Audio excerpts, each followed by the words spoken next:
What's up guys, and welcome to my 2026 updated Bailu guide. Bailu is a 5-star standard healer who may struggle a bit in endgame but can hold up for early to mid game. And today I'm taking you over everything you do need to know. Starting it off with an overview on her kit, her basic attack will do lightning damage based off her attack to a designated enemy. Her skill heals a single ally for 11.7% of Bailu's max HP plus 312. Bailu then heals random allies 2 times after each healing. HP restored from the next healing will be reduced by 15%. Her ultimate heals all allies for 13.5% of Bailu's max HP plus 360. Bailu will then apply Invigoration to allies that are not already invigorated. For those who are invigorated, Bailu will extend the duration of their invigorated by 1 turn, and the effect will last for 2 turns and cannot stack. For talent, after an ally target with Invigoration is hit, restores the ally's HP for 5.4% of Bailu's max HP plus 144 and can trigger 2 times. When Bailu's teammate receives a killing blow, they will not be knocked down, and Bailu will immediately heal their HP equal to 18% of Bailu's own max HP plus 480 and is triggered 1 time per battle. The technique, after technique is used at the start of the next battle, all allies will be granted Invigoration for 2 turns. Her A2, when Bailu heals a target above their normal max HP, the target's max HP increases by 10% for 2 turns. Her A4, Invigoration can trigger 1 more time, and her A6, characters with the Invigoration receive 10% less damage. For Eidolons, her E1, if the target's ally's current HP is equal to their max HP when Invigoration ends, regenerates 8 energy for the target. Her E2, after using her ultimate, Bailu's outgoing healing increases by an additional 15% for 2 turns. For E4, every healing provided by the skill makes the recipient deal 10% more damage for 2 turns and can stack up to 3 times. And her E6, Bailu can heal allies who received a killing blow 1 more time in a single battle.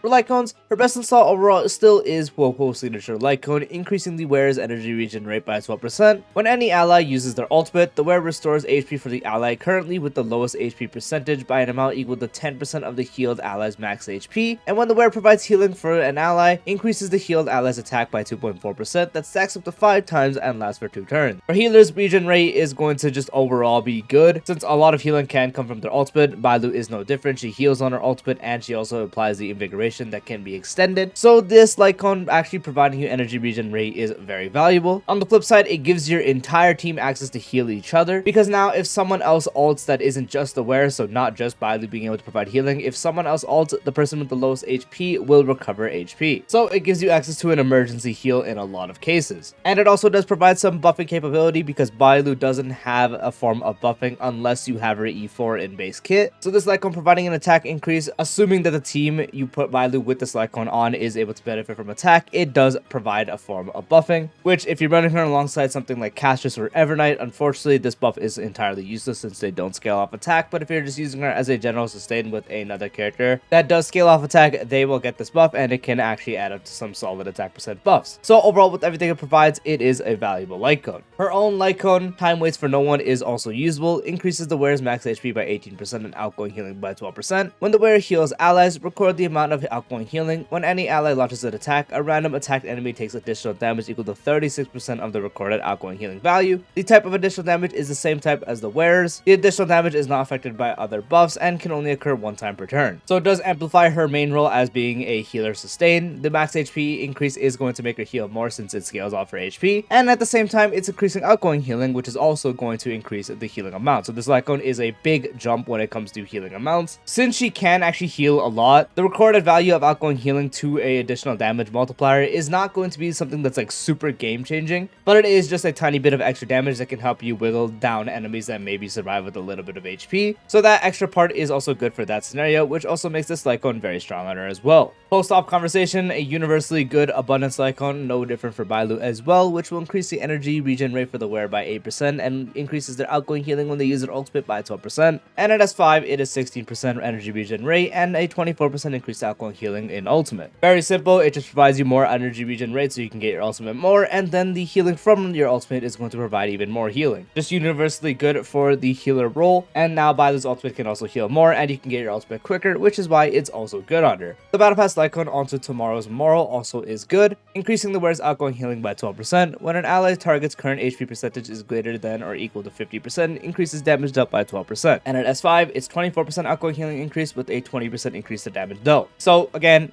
amplifying her role as a sustain by increasing her outgoing healing amount so she can heal more, and providing something very useful, which is 20% damage dealt for your team if they have 50% or higher HP percentage, and this one would be universal for the most part, except of course when you're applying it to break, but in most cases you're not going to use Bailu on break anyways. So whether they scale off attack or HP, the damage dealt would be applying to them, which makes this Lightcone another really good option. Perfect timing also does work, which will increase the wearer's effect res by 16%, and outgoing healing increases by an amount that is equal to 33% of effect res, and can be increased up to 15%, and at S5 the values become 32% effect res, 45% of effect res can become outgoing healing up to 27%. This Lightcone encourages you to build effect res, which can be really good so Bailu doesn't actually get CC'd, and unfortunately Bailu does not have a cleanse, so having Bailu resist those crowd control debuffs can be very good, and that's why this Lightcone actually complements that perfectly, giving you a lot of effect res and increasing your outgoing healing by an amount equal to your effect res. The total amount of effect res you would need is 60%, and this Lightcone gives you a little more than half of that already, and if you're running Broken Keel on her as well, that's at plus 10%, and also this Lightcone alone fills the actual need of Broken Keel, so that's another thing you can consider. So this plus Broken Keel is 42% on its own, so you would only need 18% off rolls. Actually, not even 18%, you would need 8 because Bailu's base kit for her Traced Tree actually provides 10% effect res. So that's another thing you can consider, and this gives you up to a 27% increase to outgoing healing, which is going to also be a good increase to healing overall. So not only does it encourage you to build Bailu in a good way to where she can resist crowd control debuffs, it also allows you to get a big increase to outgoing healing, which is why it is good. If you want to sacrifice her healing potential and sustaining potential overall and run her as a more supportive side with quid pro quo, you can do that. At the start of the wearer's turn, regenerates 8 energy for a randomly chosen ally that is not the wearer, whose current energy is lower than 50%, and at S5, it's 16 energy. So this can help you accelerate ultimates on your actual supports, it can accelerate ultimates on your DPS as well. You just need to make sure that you are running this on a team where they're actually using energy and not using a unique ultimate, such as Castras, such as Acheron, so on. If they use a unique ultimate like that where energy doesn't matter, then of course it's not going to affect them. You just mainly want to use this on a team where the energy matters. So this would sacrifice getting stuff like max HP, outgoing healing, or anything like that for an exchange of energy for ultimate acceleration. If you want that, you can very much use this Lightcone. Similar case, but a little less so, shared feeling also does work. Increases outgoing healing for the wearer by 10%. When using skill, regenerates 2 energy for all allies. And at S5, it's 20% outgoing healing with 4 energy for all allies. So this Lightcone actually does provide an increase to healing as opposed to quid pro quo. The downside is you would need to actually spam skill to get the energy for everyone, and it's not a randomly chosen ally, it's going to just be your entire team. Same case, if they do benefit from energy, that's when you want to use this, and you would of course want to make sure you're running it on a team that can allow you to spam the skill points, because not spamming the skill points, you're just getting the 20% outgoing healing, and in that case you'd be better off running something else. You can also use the Hey over here Lightcone, increases the wearer's max HP by 8%. When the wearer uses their skill, increases outgoing healing by 16% for 2 turns, and at S5 it's 12% max HP with a 28% increase to outgoing healing. Simple Lightcone, the max HP is going to increase your healing overall, and now the first time you use your skill for 2 turns, you're going to be able to have an increase to the healing you do from all sources. You just need to make sure you skill every 2 turns to keep the buff up, so make sure you are running this on a team that can actually allow for that.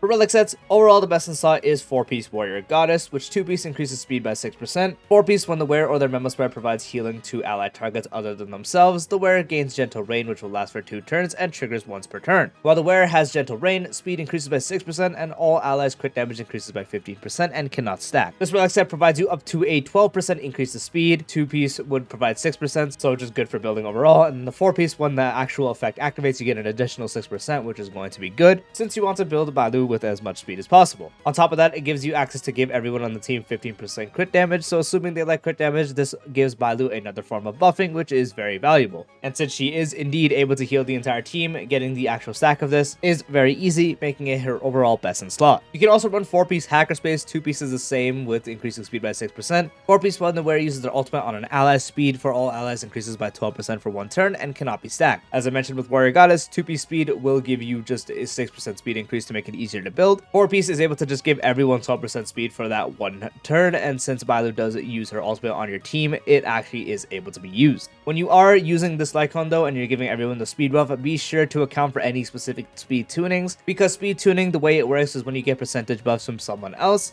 speed percentage buffs always go off base speed. So let's say on the team you're running a -1 setup that is very close to each other, maybe even less than a -1, and it could be like decimal. Let's say the actual DPS themselves is lower base speed than your action advanced support. If you give them the percentage speed buff, there's a chance that the actual support gets higher speed than the DPS you're trying to get that -1 setup on, and can completely destroy that rotation. So if you are running this, be sure that doesn't destroy your rotation, otherwise it is usable. You can also use 4-piece passerby. 2-piece is very good, increasing outgoing healing by 10%. 4-piece at the start of the battle immediately regenerates 1 skill point. 4-piece is kind of just situational. If you have a team that you're pairing her on where you really need that extra skill point, that is really the only case you would use it. If any other case, you're better off just running something else, or at least just using 2-piece passerby, which brings me to my next point, 2-piece 2-piece. 2-piece passerby is usually always going to be the one you use when you're doing a 2-piece 2-piece set, and you combine that with 2-piece speed, so the Hackerspace set, Relieved Ordeal, or also Warrior Goddess. Or you can combine 2-piece of any of those and do 2-piece of the max HP set for 12% max HP. For Planar Ornaments, this depends. If you want supportive capabilities, you can run any of the supportive sets. Lushaka is the most common. For supports nowadays with 5% energy regen rate for the wearer and 12% attack for the character positioned first in team lineup. So just be sure that that character is able to benefit from the attack. If they are, this is one of the best supportive sets. You can also run Keel. Keel becomes even more powerful when you are running perfect timing, since it also gives you effect res, and reaching 30% or higher effect res gives everyone 10% crit damage.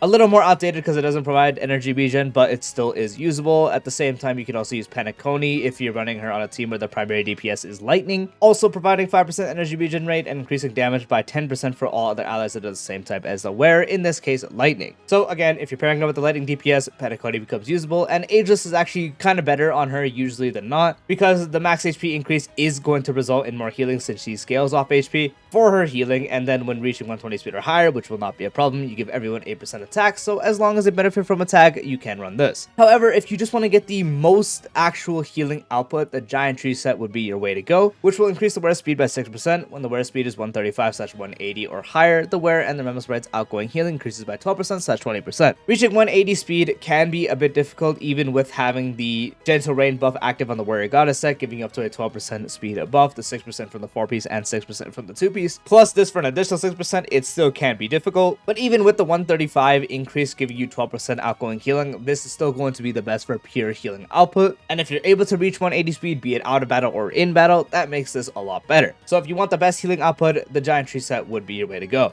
For the main stats on your relics, for the body, you want outgoing healing. For the feet, you want speed. For the orb, you want HP percent. And for the link rope, you want energy regen rate. For the substats, Bailu is very simple. You really just focus on speed and also HP percent. 134 speed for breakpoint is going to be your bare minimum goal, and then you can just get it as much higher as possible. Another goal you would have is if you are running broken keel or perfect timing. The requirement for perfect timing is 60% effect res, and the requirement for broken keel is actually just 30% effect res. Both are very doable. You account for the effect res they give. At broken keel gives 10%, perfect timing at S5 gives 32%, and Bailu's base kit provides 10% effect res, so it is very easy to get these requirements. So if you're running any of them, those would be your goals. And then for HP stats, you really just want to get as much HP percent as possible to get it to 6,000 or higher. So again, first focus on speed, get it to breakpoint, and then go as much as possible. If you're able to reach hyperspeed or even higher, that's going to be ideal. Past that, if you are running perfect timing, you would need 60% effect res, or if you're just running just keel, then you can run 30% effect res would be all you need for the effect, and then would be more HP percent. You can also get defense percent and effect res past that just so you can get CC less and also tank more hits, so that is up to you for other stats.